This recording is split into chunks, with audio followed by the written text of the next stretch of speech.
Chapter 10. Exchange within Society. 1.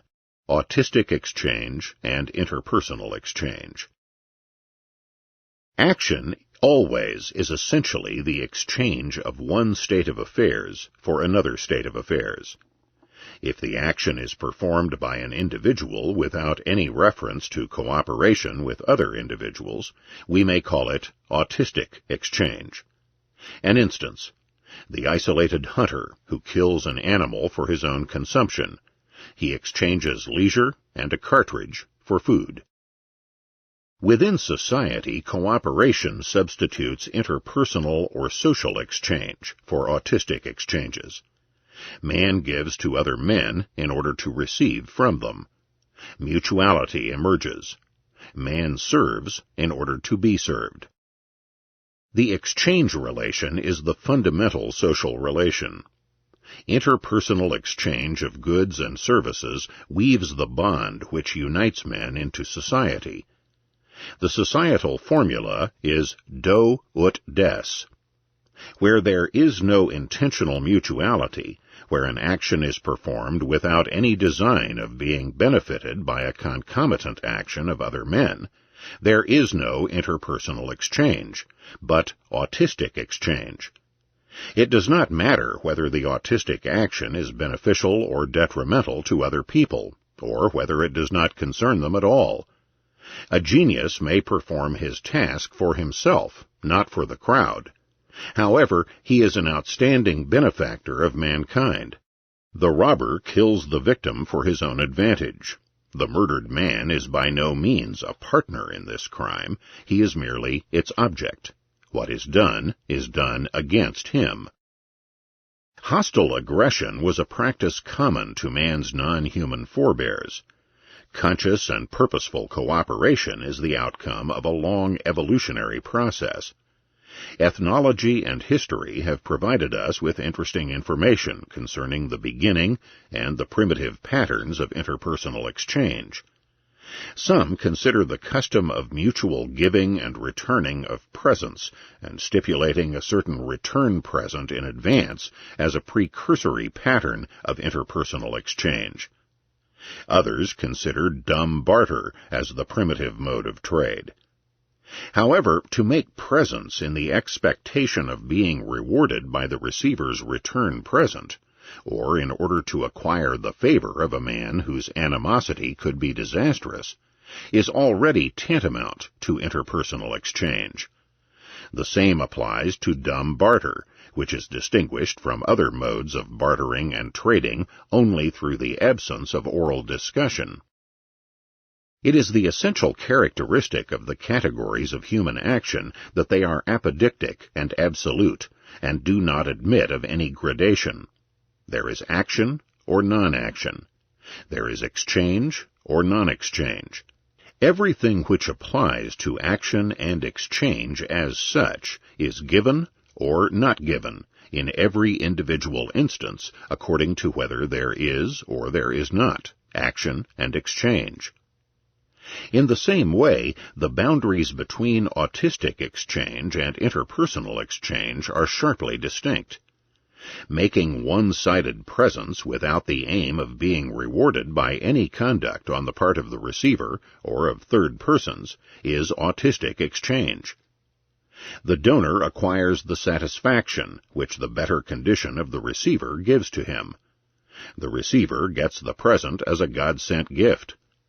But if presents are given in order to influence some people's conduct, they are no longer one-sided, but a variety of interpersonal exchange between the donor and the man whose conduct they are designed to influence. Although the emergence of interpersonal exchange was the result of a long evolution, no gradual transition is conceivable between autistic and interpersonal exchange. There were no intermediary modes of exchange between them. The step which leads from autistic to interpersonal exchange was no less a jump into something entirely new and essentially different than was the step from automatic reaction of the cells and nerves to conscious and purposeful behavior, to action. 2. Contractual bonds and hegemonic bonds.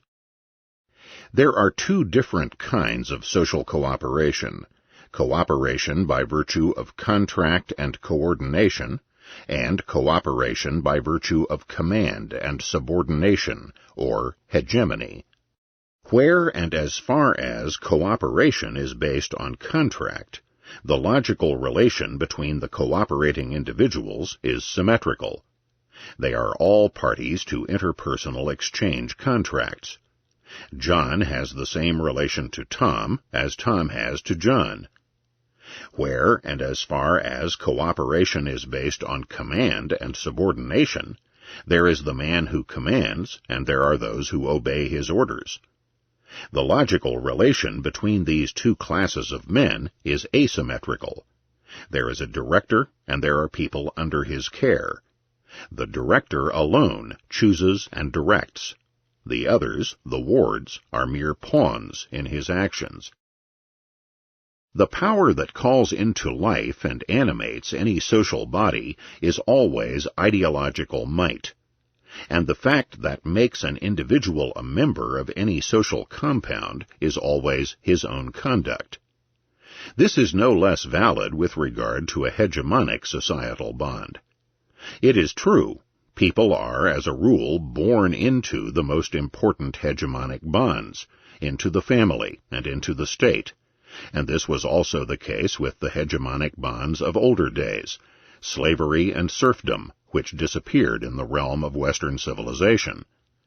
But no physical violence and compulsion can possibly force a man against his will to remain in the status of the ward of a hegemonic order. What violence or the threat of violence brings about is a state of affairs in which subjection, as a rule, is considered more desirable than rebellion. Faced with the choice between the consequences of obedience and of disobedience, the ward prefers the former, and thus integrates himself into the hegemonic bond.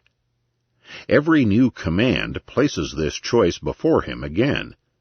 In yielding again and again, he himself contributes his share to the continuous existence of the hegemonic societal body. Even as a ward in such a system, he is an acting human being, that is, a being not simply yielding to blind impulses, but using his reason in choosing between alternatives.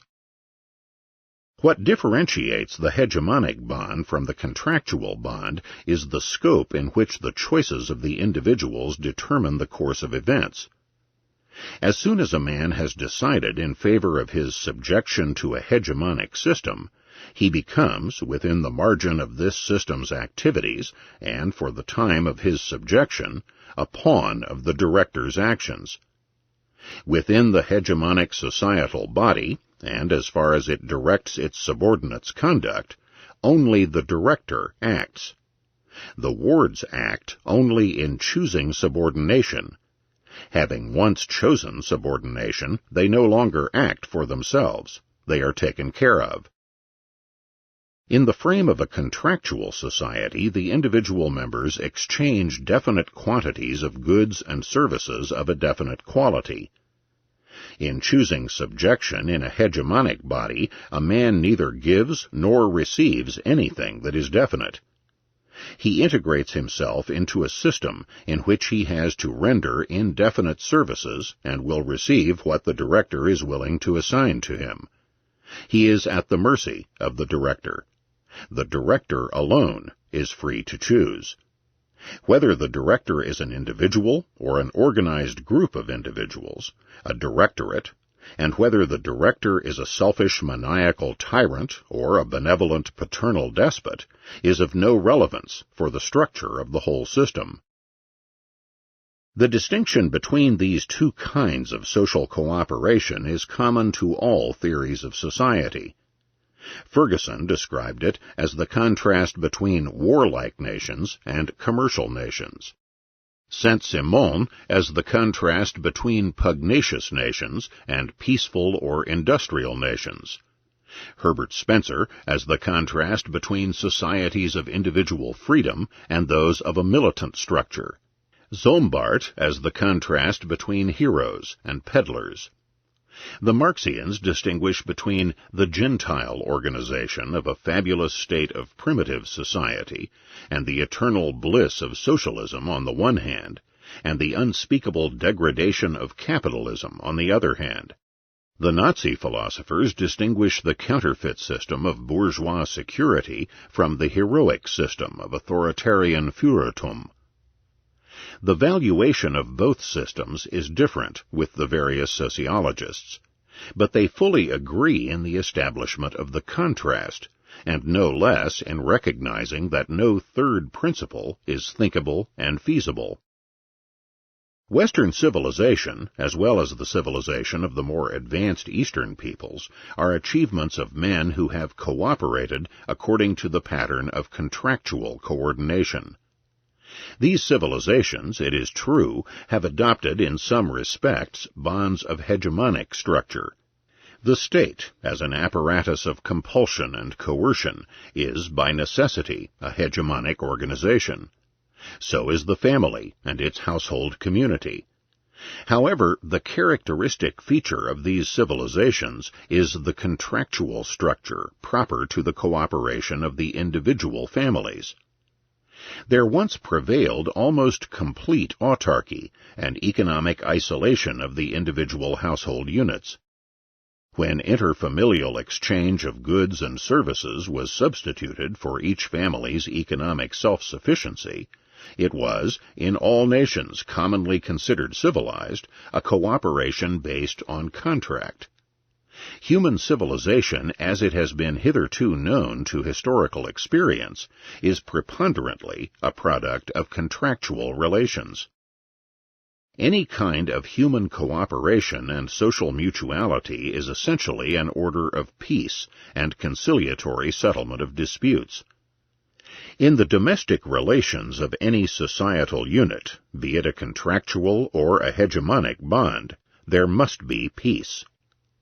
Where there are violent conflicts, and as far as there are such conflicts, there is neither cooperation nor societal bonds. Those political parties which, in their eagerness to substitute the hegemonic system for the contractual system, point at the rottenness of peace and of bourgeois security, extol the moral nobility of violence and bloodshed, and praise war and revolution as the eminently natural methods of interhuman relations, contradict themselves. For their own utopias are designed as realms of peace. The Reich of the Nazis and the Commonwealth of the Marxians are planned as societies of undisturbed peace. They are to be created by pacification, that is, the violent subjection of all those not ready to yield without resistance. In a contractual world, various states can quietly coexist. In a hegemonic world, there can only be one Reich or Commonwealth, and only one dictator. Socialism must choose between a renunciation of the advantages of division of labor, encompassing the whole earth and all peoples, and the establishment of a world-embracing hegemonic order. It is this fact that made Russian Bolshevism, German Nazism, and Italian Fascism dynamic, that is, aggressive. Under contractual conditions, empires are dissolved into a loose league of autonomous member nations. The hegemonic system is bound to strive after the annexation of all independent states. The contractual order of society is an order of right and law. It is a government under the rule of law, Rechtsstaat, as differentiated from the welfare state, Wohlfahrtsstaat, or paternal state. Right or law is the complex of rules determining the orbit in which individuals are free to act. No such orbit is left to wards of a hegemonic society. In the hegemonic state there is neither right nor law. There are only directives and regulations, which the director may change daily and apply with what discrimination he pleases, and which the wards must obey. The wards have one freedom only, to obey without asking questions. 3. Calculative action. All the praxeological categories are eternal and unchangeable, as they are uniquely determined by the logical structure of the human mind and by the natural conditions of man's existence. Both in acting and in theorizing about acting, man can neither free himself from these categories nor go beyond them. A kind of acting categorially different from that determined by these categories is neither possible nor conceivable for man. Man can never comprehend something which would be neither action nor non-action. There is no history of acting. There is no evolution which would lead from non-action to action. There are no transitory stages between action and non-action. There is only acting and non-acting, and for every concrete action, all that is rigorously valid which is categorially established with regard to action in general.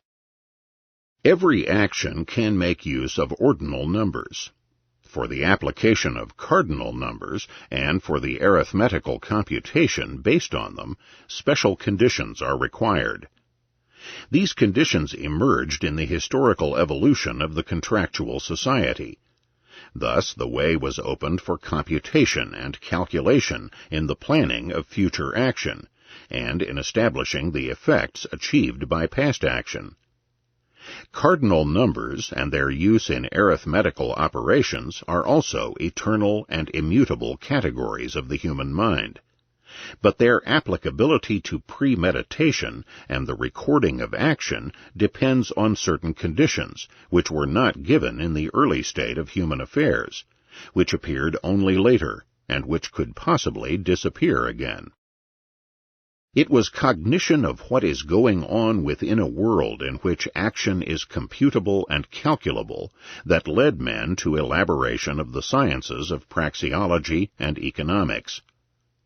Economics is essentially a theory of that scope of action in which calculation is applied, or can be applied, if certain conditions are realized. No other distinction is of greater significance, both for human life and for the study of human action, than that between calculable action and non-calculable action. Modern civilization is above all characterized by the fact that it has elaborated a method which makes the use of arithmetic possible in a broad field of activities. This is what people have in mind when attributing to it the not very expedient and often misleading epithet of rationality. The mental grasp and analysis of the problems present in a calculating market system were the starting point of economic thinking, which finally led to general praxeological cognition. However, it is not the consideration of this historical fact that makes it necessary to start exposition of a comprehensive system of economics by an analysis of the market economy, and to place before this analysis an examination of the problem of economic calculation. Not historical nor heuristic aspects enjoin such a procedure, but the requirements of logical and systematic rigor. The problems concerned are apparent and practical only within the sphere of the calculating market economy. It is only a hypothetical and figurative transfer which makes them utilizable for the scrutiny of other systems of society's economic organization which do not allow of any calculation. Economic calculation is the fundamental issue in the comprehension of all problems commonly called economic.